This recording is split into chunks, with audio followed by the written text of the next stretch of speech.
નમસ્કાર, આપ જોઈ રહ્યા છો સ્પાર્ક ટુડે ન્યૂઝ। પાવીજેતપુર નજીક તેલાવ માતાના મેળામાં તળાવનું પાણી સુકાઈ જતા શ્રદ્ધાળુઓએ બોરના પાણીથી સ્નાન કરી ધન્યતા પ્રાપ્ત કરી। બારાવાડ ગામની ટેકરી પાસે આવેલ તેલાવ માતાના મંદિરે 11ના દિવસે વર્ષોથી ભરાતા મેળામાં તળાવનું પાણી સુકાઈ જતા શ્રદ્ધાળુઓએ બોરના પાણીથી સ્નાન કરી પવિત્ર થઈ ધન્યતા પ્રાપ્ત કરી।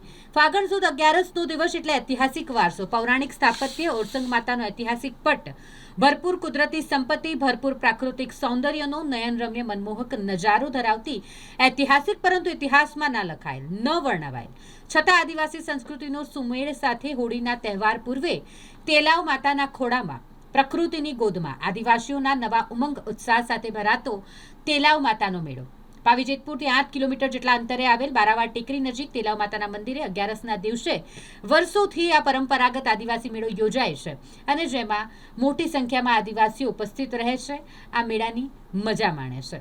અહીં તળાવ પર વર્ષોથી પગથિયા બનાવી દેવામાં આવ્યા છે, જ્યાંથી ભક્તજનો શ્રદ્ધાથી તળાવના પાણીમાં ઉતરી ડૂબકી મારે, સ્નાન કરે, પોતાના પાપને ધોઈ માના પેટમાંથી જમ્યા હોય તેવા થઈ જતા હતા। પરંતુ છેલ્લા કેટલાક સમયથી રેતી ખનન મુજબ ખૂબ જ વધારે પડતું રેતી ખનન થવાને કારણે આ તળાવમાં ક્યારેય નહીં સુકાયેલું પાણી છેલ્લા ઘણા વર્ષોથી સુકાઈ ગયું છે। ગત વર્ષની જેમ આ વર્ષે પણ તળાવમાં જેસીબી લગાવી બારાવળ પંચાયતના સરપંચ દ્વારા બોર બનાવવામાં આવી, મોટર મૂકી નજીકમાં ડોલો મૂકવામાં આવી અને લોકો નાહી શકે તે માટેની વ્યવસ્થા કરી દેવામાં આવી હતી।